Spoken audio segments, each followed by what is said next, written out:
Hello, and welcome to the Melvyn C.C. Valenzuela Podcast. Today, we're diving deep into a very common security challenge for large commercial malls, shoplifting. It might seem like a minor offense compared to armed robbery or terrorism, but shoplifting can significantly impact a business's bottom line and create a sense of insecurity among shoppers. We'll analyze a real-life shoplifting incident, discuss what went wrong, and outline the appropriate actions and responses expected from every member of the security force. We'll also look at necessary SOPs and security policies, along with corrective and preventive measures. I want to start with a story. A few years ago, I consulted for a large mall. They were experiencing a significant increase in shoplifting losses. One particular incident involved a group of teenagers who entered a high-end clothing store. They split up, each grabbing several items and disappearing into different fitting rooms. One of the store's sales associates noticed that the fitting rooms were occupied for an unusually long time. She became suspicious and alerted a nearby security guard. However, the guard, who was relatively inexperienced and unsure of the store's specific procedures, hesitated. He wasn't sure if he had the right to enter the fitting room area. By the time the store manager arrived, the teenagers had vanished, leaving behind a significant amount of missing merchandise. This anecdote illustrates several common issues with shoplifting incidents. Let's analyze what went wrong in this scenario. First, there was a breakdown in communication. The sales associate did her job by noticing suspicious activity, but the security guard's hesitation prevented a swift response. Second, there was a lack of clarity in procedures. The security guard wasn't sure about the store's policy on entering fitting rooms, which caused a delay. Third, there was a potential lack of training. The guard's hesitation suggests he may not have been fully trained on how to handle shoplifting situations. Finally, there was a possible lack of CCTV coverage in critical areas like fitting room hallways, making it difficult to review the incident afterward. Now, let's talk about the appropriate actions and responses expected from each member of the security force before, during, and after a shoplifting incident. Before the incident, prevention. CSO. CSOs should be highly visible in the mall, patrolling regularly and acting as a deterrent. They should be trained to recognize suspicious behavior, like individuals acting nervously, concealing items, or entering fitting rooms with large quantities of merchandise. They should also be familiar with the layout of the mall and the location of high-value stores. Security guard. Guards should be stationed strategically, especially near store entrances, exits, and fitting room areas. They should be trained on store-specific procedures and be aware of any known shoplifting trends or patterns. They must know how to properly use available tools like handheld metal detectors. Supervisor. Supervisors should conduct regular briefings with their team, emphasizing shoplifting prevention strategies. They should ensure that all guards are familiar with the mall's security policies and procedures, and that all equipment, including CCTV systems, are functioning correctly. Security manager. The security manager is responsible for developing and implementing comprehensive security policies, including clear guidelines on shoplifting apprehension. They should also ensure that all security personnel receive adequate training and that the mall's security systems are up-to-date and effective. They must also work closely with mall tenants to understand their specific needs and concerns. During the incident, immediate action. CSO. If a CSO witnesses a shoplifting incident, they should immediately radio the security guard and supervisor, providing a description of the suspect as and their location.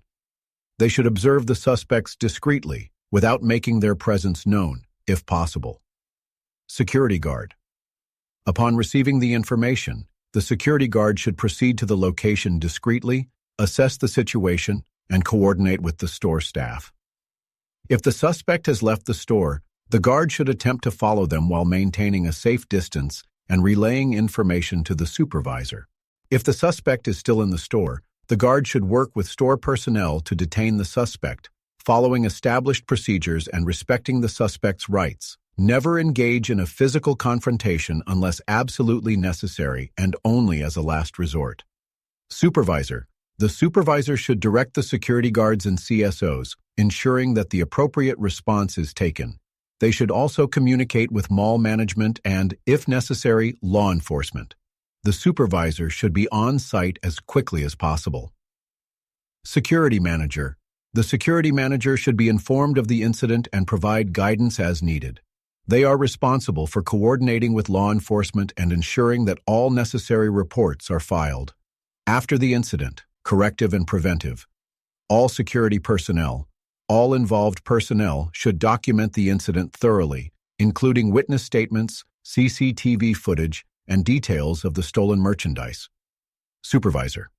The supervisor should review the incident with the team, identifying any areas where procedures could be improved. Security manager. The security manager should conduct a thorough investigation of the incident, reviewing security policies and procedures to identify any gaps or weaknesses.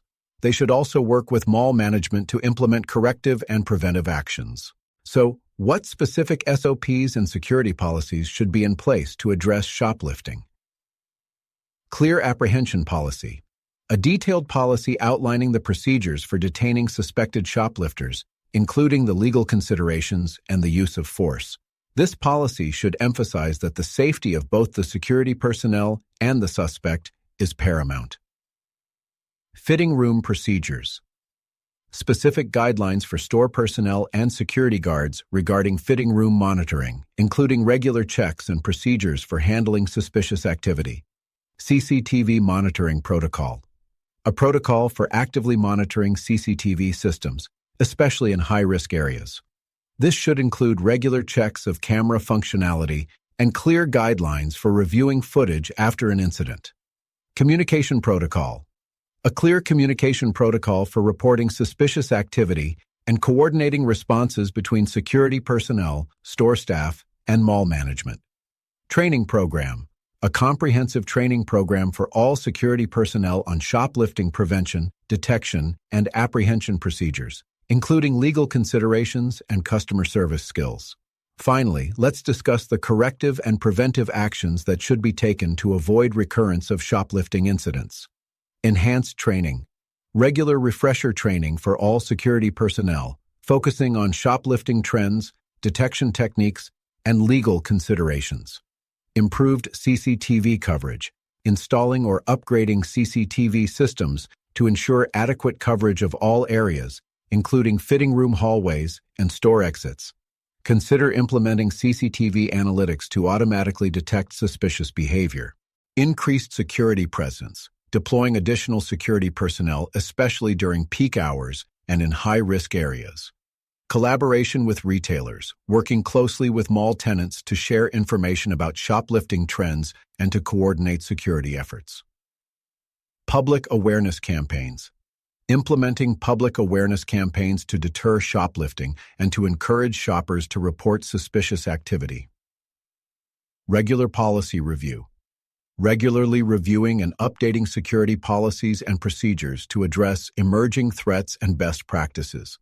Shoplifting is a challenge, but by implementing these strategies, malls can significantly reduce losses and create a safer shopping environment. Remember, security is everyone's responsibility. Thank you for listening. If you found this episode valuable, please subscribe, share it with your friends, and leave us a review. Stay safe, stay prepared, and I'll see you next time on the Melvyn C.C. Valenzuela Podcast. Thank you for listening to the Melvyn C.C. Valenzuela Podcast. If you found this episode helpful, please share it with someone who could benefit. And don't forget to subscribe for more valuable insights. You can find us wherever you get your podcasts. Now, it's time to put these strategies into action. I'm confident you'll see positive results. Remember, growth is a continuous journey, not an event. Embrace it and always grow forward.